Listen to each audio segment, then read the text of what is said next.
I'm Patty Farmer, and Playboy Swings opened my mind to a lot of new ideas in researching this.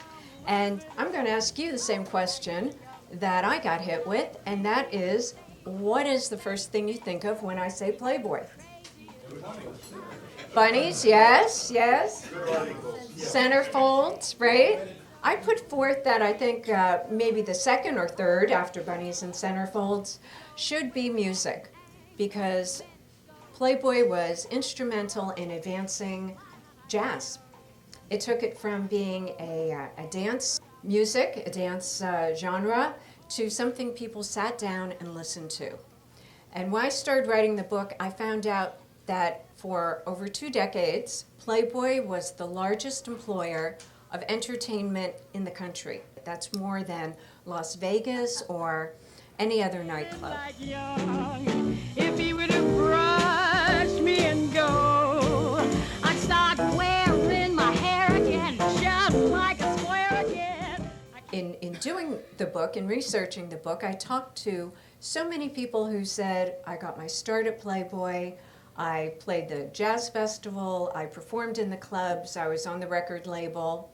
So I thought, this was a story that I'd like to share with you. We're riding a rainbow to Cloudsville, and we're making it like love. December of 1953 was the first magazine, and Marilyn Monroe was on the cover. And Hef could have had anybody, could have had any sports figure, politician, movie star, and yet he chose to write about the Dorsey brothers. That was how much he loved jazz. 1959, Hef was approached about having a TV show. And I'm sure the networks had in mind something along the way of an Ed Sullivan show or any of the other variety shows from that day. But he had a different idea, and he wanted to make it a little bit more intimate. He called it Playboy's Penthouse, presumably set in the living room of his home. And it was a very intimate setting, people milling around, having drinks, and lo and behold, there's Cy Coleman, maybe we can chat a few minutes with him, maybe he'll play a song. And the same with many, many other performers of the day. They were all vying to be on the show, and it ended up being a very controversial show because Hef had a habit of mixing the races.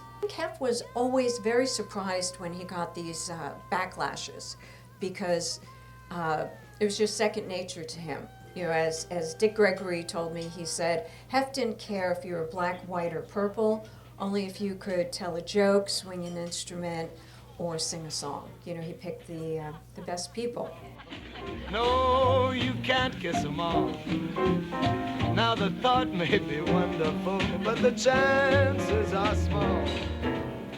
1960, the first Playboy Club was opened. And just to think about back in the days, 3 guys in their late 20s thinking they could do anything, and they really could. They were sitting around. Arnie says, no problem, no sweat. I can take care of running the restaurant side of it. Victor Lowndes said, I can take care of the entertainment. And they each threw in $10,000. It was divided into 4 cuts.